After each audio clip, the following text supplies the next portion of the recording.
everyone. I'm Eileen Rochford, CEO of the marketing and strategy firm, The Harbinger Group. Welcome to another edition of our communications-focused podcast. Can you hear me? And I'm Rob Johnson, president of Rob Johnson Communications. On this podcast, we like to talk about the most pressing communications issues of the day that companies face. And when someone's doing it right, we like to shine the light on that a little bit more. And certainly making it on the Newsweek's annual list of top loved workplaces of 2021 would be considered doing it right. Now, we're going to get to that a little bit later in this podcast, but we first want to discuss some hot current topics that have everyone talking and discuss them through our prism of best communication practices. The first topic that really got Rob and me thinking was the Omicron variant of COVID-19. It was initially discovered in South Africa, and it's making its way across Europe and has now been discovered in the US and here in Chicago. How severe will Omicron be? What kind of impact might it have on companies that have already returned to office in some form or fashion, or those about to return after the new year? All told, at the moment, Omicron seems to be having a milder impact compared to Delta, which is obviously very good news for all of us. But while that may be the case, I just want to say for 1 second, everybody, please continue to be cautious and smart. Wear your masks indoors. All right. I truly believe it's super important that we all get boosted ASAP, all that good stuff. But at the same time, it does look like Omicron isn't as serious as certainly we were afraid it might be within the first, 3-4 days that it was reported on. But what this new world, looks like, as you talked about a bit earlier, Rob, every 4 to 6 months or less, we might be seeing these variants. And what does that all mean for us? Well, I think as leaders, that really means that we're going to need to remain vigilant and flexible.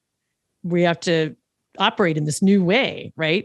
And that new way, it's here to stay. So I think our success as leaders, it's going to hinge upon remaining highly aware of developments, as they're coming at us, evaluating them, adapting quickly, and then keep continuing that over communication, that frequent communication that leaders have used successfully throughout all of the COVID-19 saga. We've had this, it's hard to believe. It's been 21, almost 22 months since this was a reality in our lives.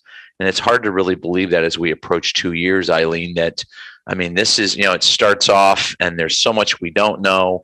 And now that we're a little bit into a rhythm in terms of, okay, a lot of people are doing the vaccines, the boosters, not everybody, of course, and people are starting to return to office. They're thinking about it. And I just think that as a communications piece, that this is just going to be a real thing for HR leaders and everybody else all the time. So you may have ebbs and flows. You may have figured this one out. And listen, Omicron still, there's a lot unknown about it, but I think the way you phrased it was right, that it appears to be a little bit more mild. But there's going to be one, like I said earlier, in 4 to 6 months that's going to be more severe. And how do we deal with it? And are these vaccines and boosters going to be effective against it? And just a whole litany of things. So I think certainly in the near future, this is going to be our reality, and we need to be ready for it. But I think what we learned after we shut down the world, the first 3 months when this happened, is we cannot afford to shut down the world. As people, we can't afford to shut down the world. And as businesses and governments and things of that nature, we just can't all go home again for a period of time. I don't think that's going to happen. So what do you do to address it? I think you made some great points earlier. The masks, the vax, that sort of thing. No doubt about it. Yeah. We're here to stay, right? Shutting down definitely doesn't look like it's something that would have to happen anytime again, hopefully. But I think science kind of caught up a little bit and gave us that grace. And as long as we are able to continue to encourage, large percentages of the population to get those boosters, then we can stay open and we can do all those things. I think that the biggest key learning for me as a leader is I can't get lazy and depend on old information, because if things change, then that impacts regulations. It impacts, laws, things that could lead to fines and such in any aspect of the repercussions. I have to stay on top of that. And obviously every other leader needs to. It's certainly in their best interest to do that. But it's a lot of information. It's like having another job, on top of your other job. So it's a state of being that leaders adjusted to, but we got to stay in the mode of learning and sharing information and adapting for a while. So that's a big shift, I think. That's come out of this entire thing that people really are still getting used to. I think you would agree, though, to the point I made earlier about the HR. This is going to be on the plates of HR leaders everywhere for a long time. Absolutely. And there's never going to be a time where you can let your guard down and say, oh, it's okay. We've got this thing figured out, because there's always going to be something else that's going to be there's going to be a learning curve on, and there's going to be a best practices on, and that sort of thing. Mm-hmm. No doubt. Well, I think that it's interesting. I was at the Sebastian Maniscalco concert last night at the United Center. Or I've been to a Blackhawks game, or and I know you've been to places here or there. They require proof of vaccination, and I know, and I'm not going to get into a personal liberties thing here, because if you chose not to do that, that is your absolute right to do that. So I don't want people to think that we're sitting here, going to have some humongous political discussion about this. What I will say about having proof of vaccination and that sort of thing is, it is your right not to do it, but it's also the right of private enterprise. It gets a little dicier with government, I think, but for private enterprise, whatever it is, that you should have to show proof that you're vaccinated before you can go in a place, because it's all about keeping people healthy. It doesn't matter if you're a Republican, Democrat, whatever.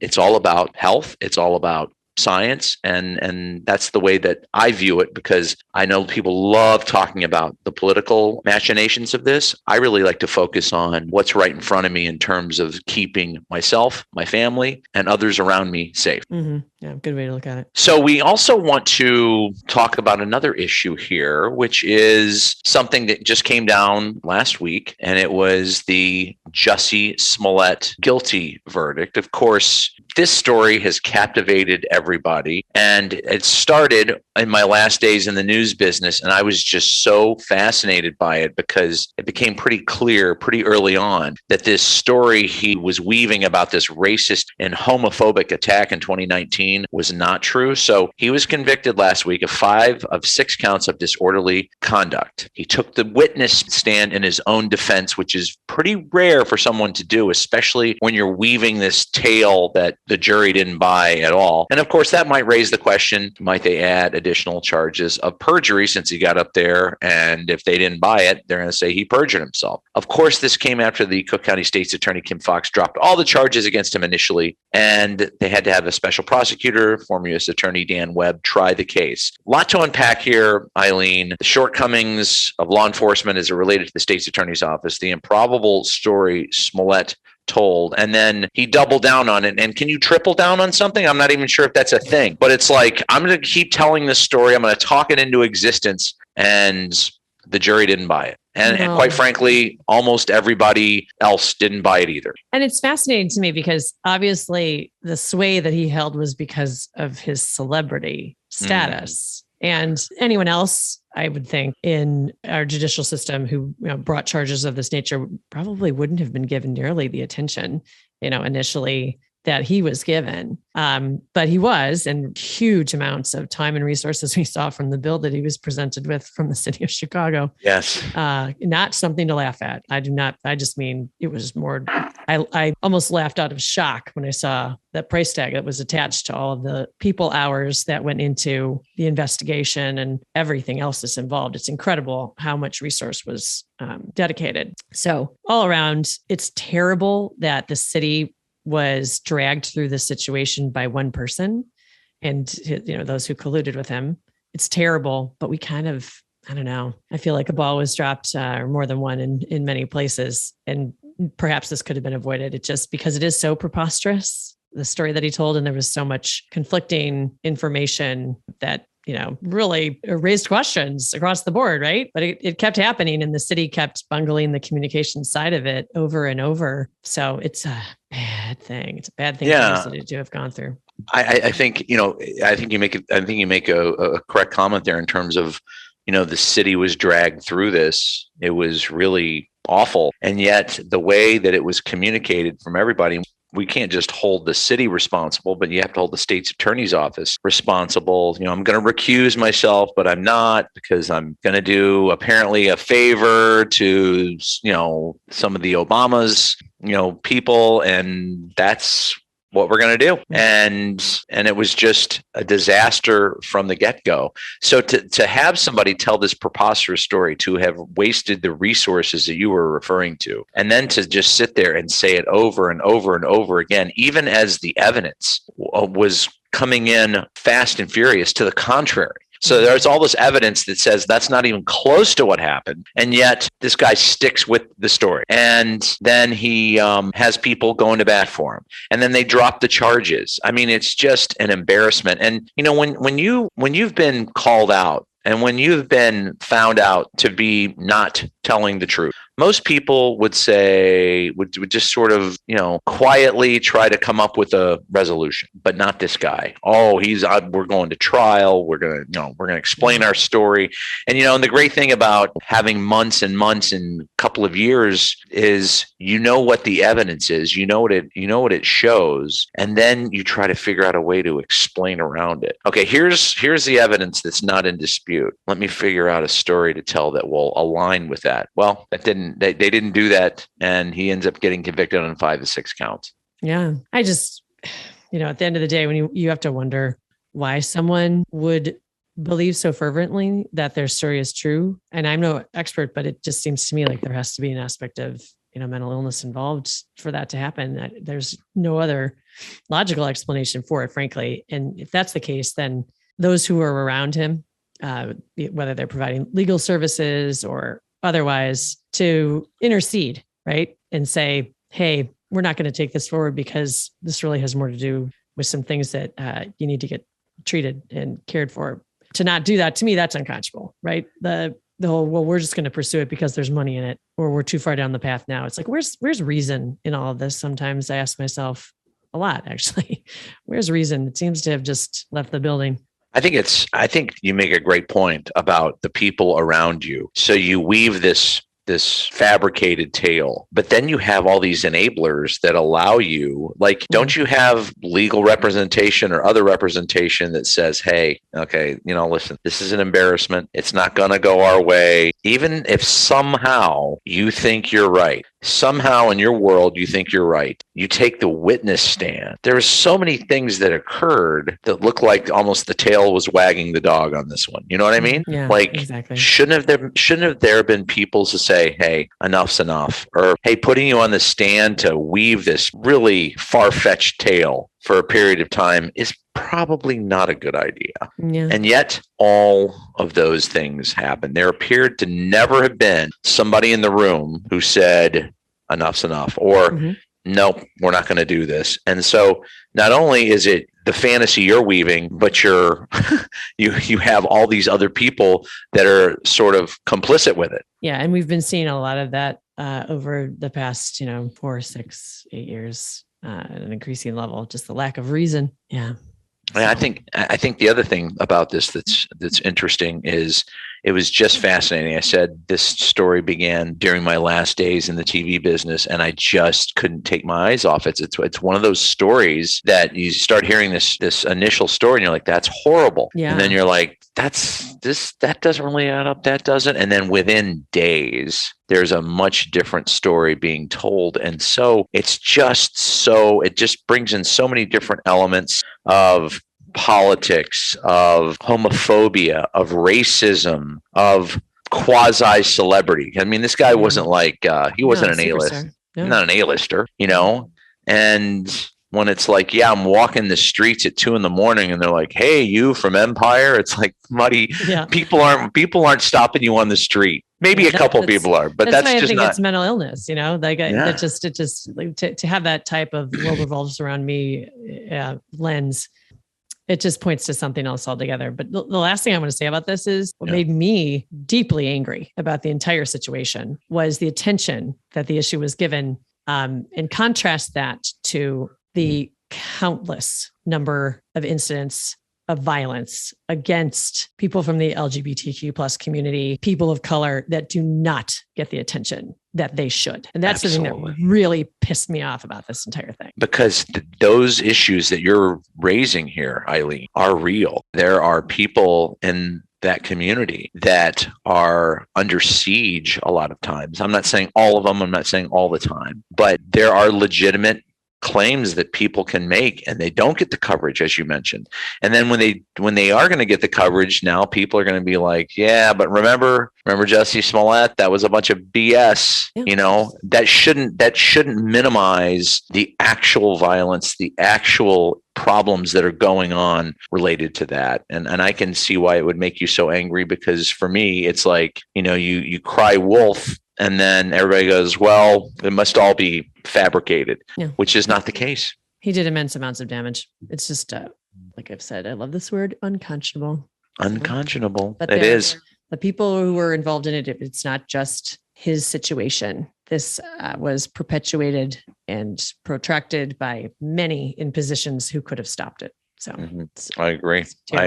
Well, there's another issue. I love that we're getting to do this because, normally, Eileen, we take a topic and we really dive into it and talk about it. But I know the reason that we wanted to go in this direction is because there was a lot of things that we wanted to say on a communications front as it related to some of these issues. So it's kind of fun to every so often maybe to take several issues and just kind of kick them around and talk about them and discuss them. And so that's what we're doing here today. Another huge topic, aside from looting, which is happening in big cities all over the country, where people are going in stores and looting, high-end stores and their merchandise and things like that.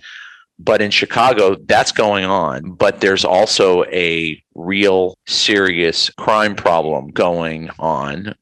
So what is a city like Chicago to do when you have all of this violence in areas? And I'm not saying, it's more important because it's happening on Michigan Avenue or State Street, as opposed to some of the areas of town that are a little bit more dangerous in general. But I mean, you can talk about going to, say, River North, and there's carjackings, people being robbed, people being assaulted. This stuff is happening in the middle of the day. After dark's always dicey. A lot of this happening in the middle of the day. The problem is violence has overtaken so many parts of the city. People don't feel safe. Now, finally, it seems like the city is taking this seriously and has canceled days off and vacation time for police officers and are flooding the areas under attack with resources. So it appears, okay, we're going to start, attending to this. But the issue has really gotten out of control, and the city, in my estimation, has done a very poor job of making people feel safe. And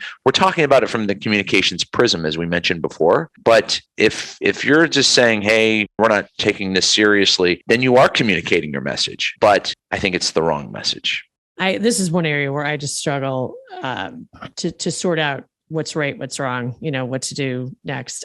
I'm not an expert on law enforcement or crime prevention of any at all. So I won't even pretend to be, but I can say from my experience as a citizen of the city of Chicago, the messages that I'm getting from whatever department, you name it, anybody that touches these issues, it's like they're only going part way to giving the kind of information that would actually potentially make me feel better about the situation, right? And it's not always just adding of resources. There's lots of things that you can do, to light up areas, to change traffic flows, add more cameras, just letting citizens know this is, these are the things we're doing to make improvements right here in the now, alongside the long-term things that we all know need violence interruption, crime prevention type programs that are not necessarily, they're more related to adding of social workers and adding community programming and things. Those have a longer term play, attached to them. And they're all things that as a citizen, I'm fully in favor of. But at the same time,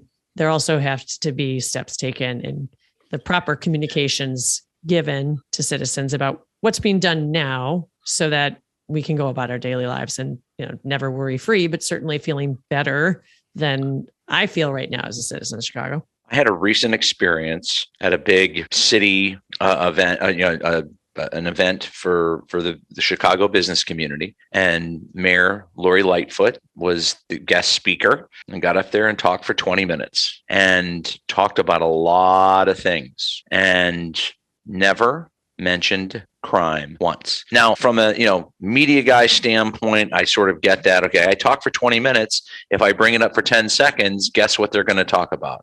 Guess what the soundbite is they're going to use. So I understand that in a certain regard. But the other thing is to be in front of a room of 600 business leaders and to not talk about the elephant in the room, which is this absolutely skyrocketing crime problem. I think from a messaging standpoint, from a communication standpoint, I think it's a tremendous missed opportunity for the mayor. Even if you're talking about shared experience, even if you're talking about, hey, this is the city we all love and this and that, no talk about that at all. And I just felt like she left there and just missed a huge opportunity to garner some, actually, for lack of a better word, credibility with people in the business community. Yeah, the shared experience guidance is spot on. We talked about that in our episode about knowing your audience. That yes, even and you had that experience in your neighborhood. Exactly. Yeah, even the connecting with your constituents on a personal level can do so much to open up their minds to the other things that you have to say. But when you don't touch on an issue that's so raw and real,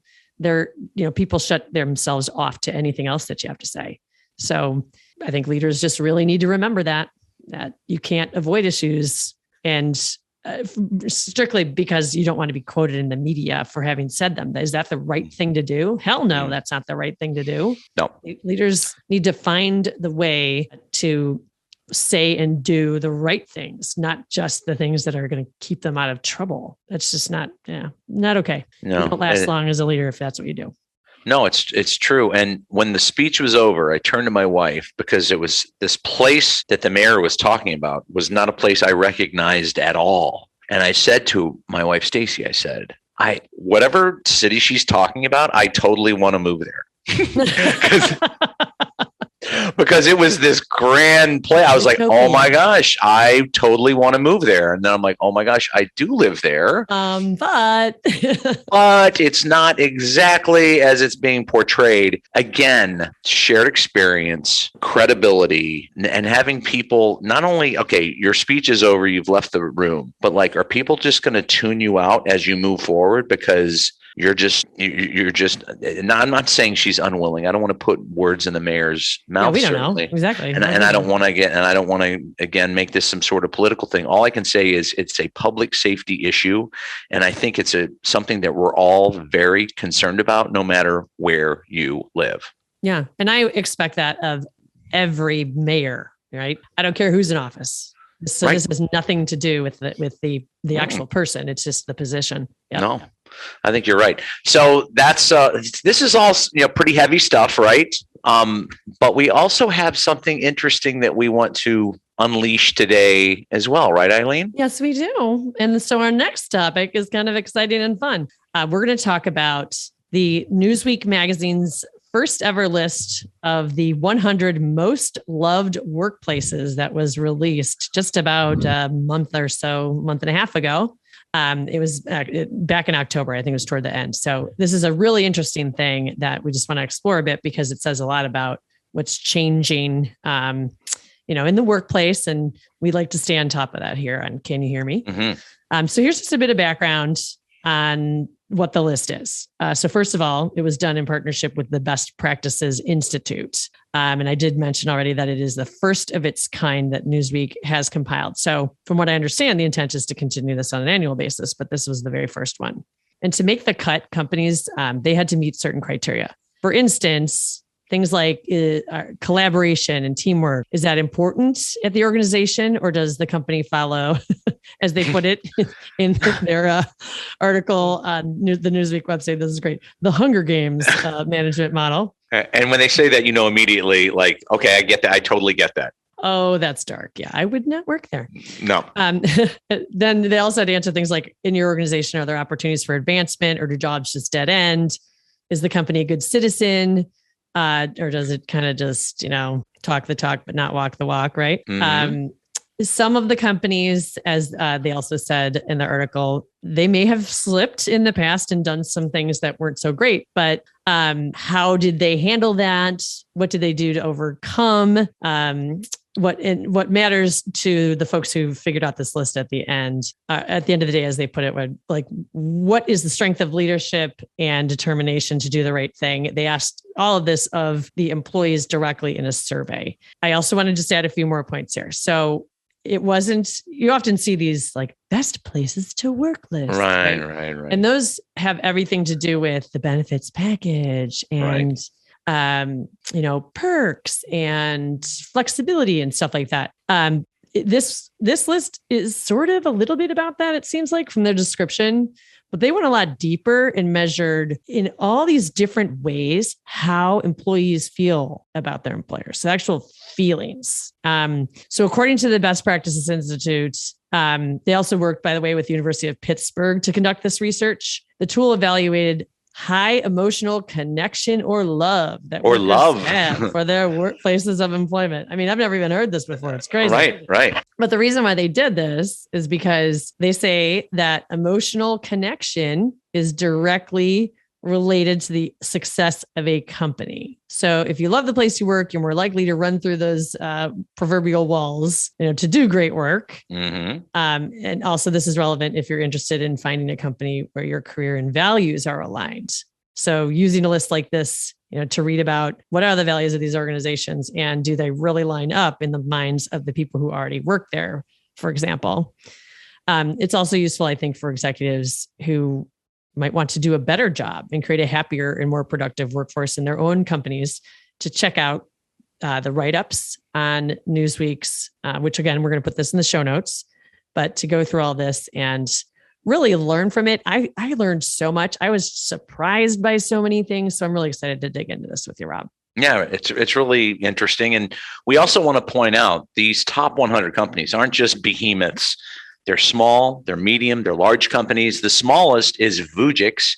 That's an augmented reality and consumer electronics company out of Rochester, New York. It has just 90 employees, and it shows up number 91 on the list. So why is that happening? Employees are excited about their growing augmented reality company in North Central New York. And it's easy to see why. There is a patent incentive program and stock options. So you don't have to be some big company to be on this list. But if you are a big company like, say, Home Depot, which has 415,000 employees, headquartered in Atlanta, it is number 44 on the list. Home Depot, big old Home Depot. The reasoning, employees, thanks to the former CEO, Frank Blake, who revived the company, have bought into this vision of a retailer that has close ties to the community it serves. So yes, Home Depots are everywhere, but what they focus on is, hey, I'm in this community here and we're very involved in that community, even though they're a humongous chain. And the workers bleed orange. So even though it is enormous and has the most employees on this list, they have connected to the communities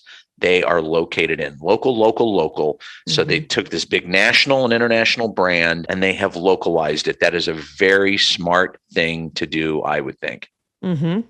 Oh, that's brilliant. I just love it. Diversity is also a big deal of many of these companies as well, which is important to customers as well as employees, according to Lewis Carter, who is the head of the Best Practices Institute. Mm-hmm. Number 73, Denny's, the restaurant chain, says around 55% of its restaurants are owned by minorities. 40% of its board are women. 56% of the directors are minorities. That is the kind of diversity so many companies, big and small, are striving for these days. And I was really happy to learn that about Denny's because I didn't understand that. And that's a big thing to me too. That's fantastic. And you don't, I mean, in a general sense, you just don't understand that about them. And then once you read about this and you're like, oh my gosh, they're really making an effort from a diversity front, and they can give you these numbers and these analytics to back it up. So for a little perspective on both ends of the spectrum, the number one company on the list is Spotify. The headline with them frequently discusses the company's values and mission on its Passion Tour,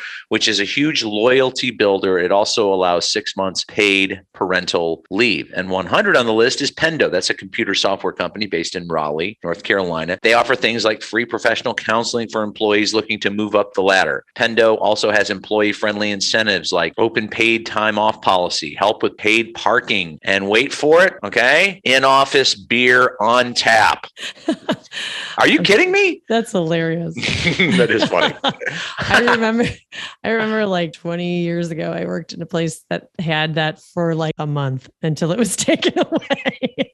Right. Hey, great idea until it's not, right?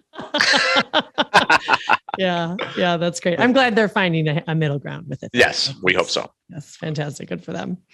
I'll just mention that we actually have at the Harbinger Group a client that made it onto this list, and deservedly so. First Command Financial Services out of Fort Worth, Texas, landed at number 19 on this list.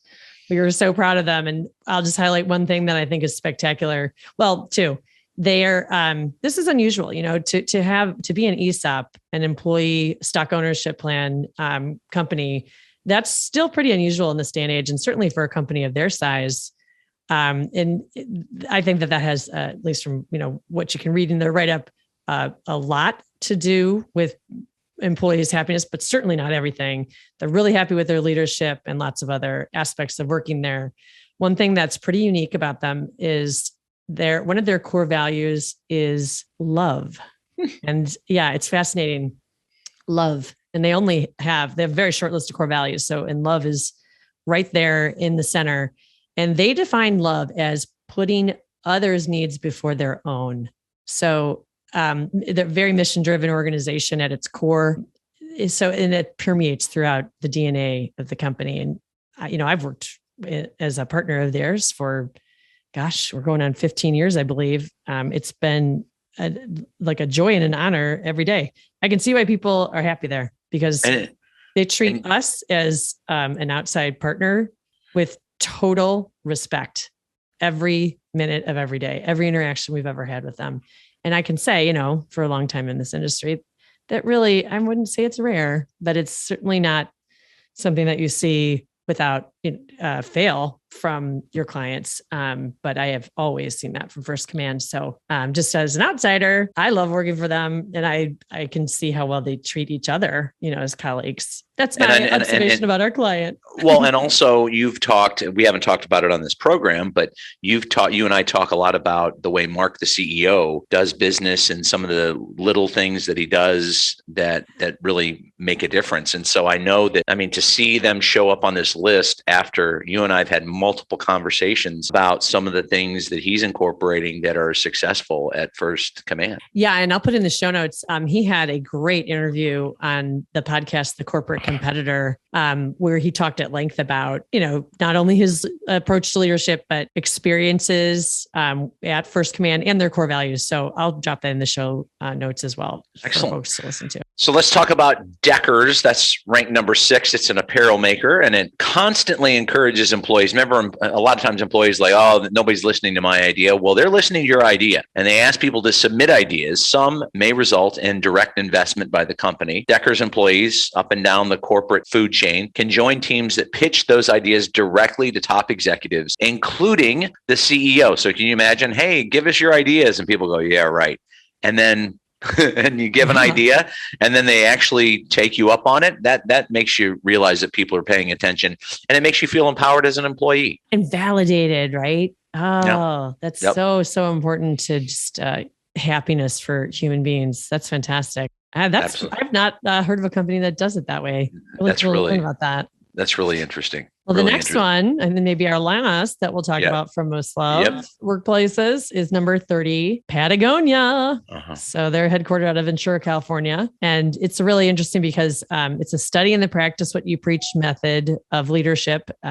Everybody should have heard. It's a textbook case study by now of how Patagonia has become Patagonia and how they operate. But recently, here's an example just to underscore how they truly walk the talk. They yanked merchandise out of the Jackson Hole Mountain Resort, their biggest customer in that ski resort town. And you might ask, why would they do something like that? Well, one of Jackson Hole Resort's owners hosted an event with Republican Congresswoman Marjorie Taylor Greene Most people are familiar with her, a Yes. radical, lightning rod of the GOP. Mhm. And obviously some of the things that Marjorie Taylor Greene has said and been involved with goes against the core values of Patagonia. And they wanted to make it clear that they won't be aligned with people who go against their core values is the easiest way to put it. But the Patagonia spokeswoman, I won't put words in her mouth, let's just hear what they said, we join with the local community that is using its voice in protest. But there's more. Despite their objection to the fundraiser for Green, Patagonia they encourage peaceful protest. In fact, the company will cover the bail for you and your spouse if you are arrested at a protest event. Something I've also never heard. I've never heard that either. Would do. But how nice is it? It's for you and your spouse. It's not just for you. It's like, hey, if your wife or husband comes along, we'll take care of him too. So we just wanted to shine the light on some of these companies, and we wanted to show you some big ones, some small ones, some you've heard of, some you haven't heard of, and some you've heard of, and you may not know why they would make a list such as this. So I hope that you all found that interesting. And since this is our last Can You Hear Me episode of 2021, we want to take stock for a minute here. We began this show this year, so that's a tremendous, I think, accomplishment. Eileen, you would agree, and I'm very proud of the work we're doing. We want to talk for a second about what we're grateful for in 2021 and looking forward to in 2022. Why don't you start off? Oh, gosh. It's so hard to pick, right? And I just want to think of a few. But 2021 was an extraordinarily challenging year. I'm grateful for the health of my family, first and foremost. Now that's been preserved. And I'm definitely grateful for every company at my firm that we have the honor to work with and continue to work with, and the new clients that we've started to work with as well. But also the people of my firm. We've all had a lot of challenges this year. It's been a very difficult year, I think, for many, I think the whole world, but just in my little microcosm, personal and professional, we've had a lot of ups and downs. And the folks I work with, you included, Rob, have stuck by us and gone the extra mile, helped each other out, made sure, nobody was left behind, and we're coming through it. So super grateful for all that. And I'll just say one more thing. I am so grateful for this show. I'm really loving the work that you and I are doing together. I'm loving working with you. This is a high fantastic point of 2021 for me, no doubt about it. I'm going to steal some of that now. You started off, and I'm going to finish up. Obviously, the health of your family, the health of my family, these are all things you're worried about. You want to make sure everybody's okay. I think that goes without saying, even though we both said it. But business wise, I'm really excited that, I left television and pivoted into communications consulting and did it right before COVID. And so, during COVID, that was tough, but it was tough on everybody. It's not like just me, but it was tough on everybody. I'm really grateful that things are really starting to take root and grow. And I'm very excited about that. And I'm grateful for all the opportunities that I've had to work with you, including, hey, let's do, I'd been thinking, I'd love to do a podcast. I love creating content. And then finally, you and I start kicking around this idea, and here we are. And so I'm grateful for the work we're doing here. I really enjoy it. And I really think it's a great outlet. And I think that the feedback that we're getting from listeners out there, I'm so humbled by it.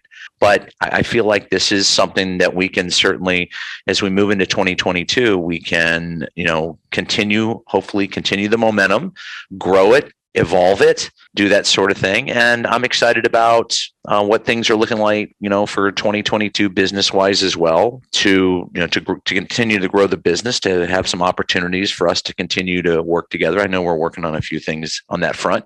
So I'm really excited. I'm really proud of the people that I've worked with, yourself at the top of the list, who are dynamic and who are pulling in the right direction and who are supportive and that sort of thing. So that's what I'm thankful for. That's great. And I'm really looking forward to 2022 on a lot of levels, but this might sound weird, but I have started to really enjoy work again. And that had gone away. I think it went away for a lot of people, and different, it became a grind. We were just banging things out. And there was a lot of isolation associated in 2020 and things, but yeah, like in the last, 4 or 5 months, I've increasingly found joy again in work.